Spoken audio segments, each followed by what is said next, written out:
Thousands of power engineers and executives gathered in Thailand last month for PowerGen Asia, setting the agenda for power generation across the region. And the main theme this year? The return of the black stuff. Coal is back. Yes, coal is back in Asia. Despite environmental objections, even Thailand announced it would need to build 3 or 4 new coal-fired power plants in the next 7 or 8 years. In Thailand, it's rather difficult to build coal-fired power plants because of strong opposition from the local people and from the NGO. In the next 7 or 8 years, we plan to have more coal-fired, but not many, maybe around 3 or 4 power stations. Philippe Joubert, president of Alstom Power Systems, explains some of the reasons for the comeback.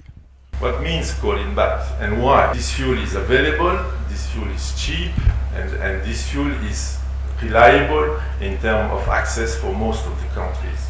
So it will remain a fuel of choice for producing electricity. Joubert said environmental objections could be history.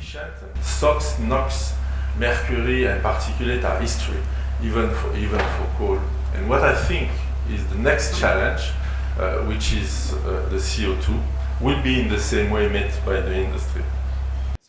So coal can be clean. We asked Mr. Joubert about the cost of cleaning it up. Oh, the cost of what we call the traditional pollutants to cut them down to level of nearly zero emission. It's a fraction of our investment. It's not so expensive. You are talking some percent of increasing in terms of investment. So coal is cheap, reliable, available and clean. But what about the CO2? The next big challenge for the industry is the CO2 capture. This will take still some years. We think that commercially we will be able to present some solution for plants of real size like 500, 600 or 800 megawatt in 5 or 10 years from now. Until then, there will be some investment in coal. And the idea was to allow the people that are investing today to be safe on the fact that when the technology will come, the plant that we are selling today will be able to accept this technology in the cheapest way. Capturing the CO2 is one thing, but then what do you do with it? That once you have captured the CO2, you will have to store it. And first, you will have to deliver it somewhere where you can store it. Then we have to think about logistics too.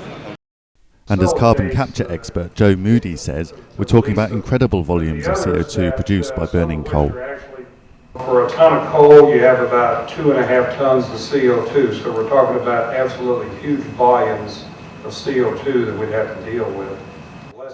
One concept likely doomed is dissolving carbon dioxide in the ocean.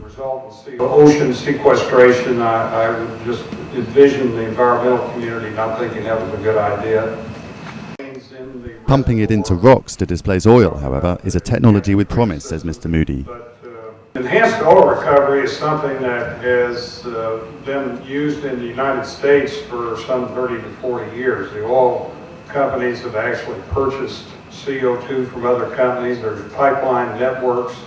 So this may offer the best opportunity in the short term to have some revenues derived from the CO2 that you produce from your power plant.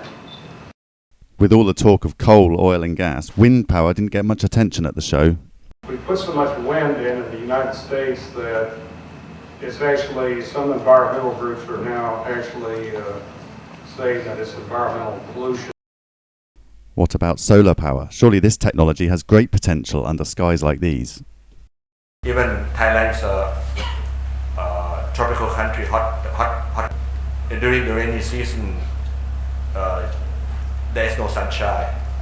It's cloudy, so it's difficult to build solar energy. Of all the renewable technologies, biogas was the buzz. One engine actually sold at the show. Yesterday we have one customer dealing the 33 megawatts plant. We also caught up with Indian power developer Thermax, which is pioneering biomass clean development mechanism projects in India. For Kalpatru Power Transmissions, it was the first biomass project to be registered with UNFCCC. Okay. And they had claimed about 40,000 CRs in the first year of operation itself. Right.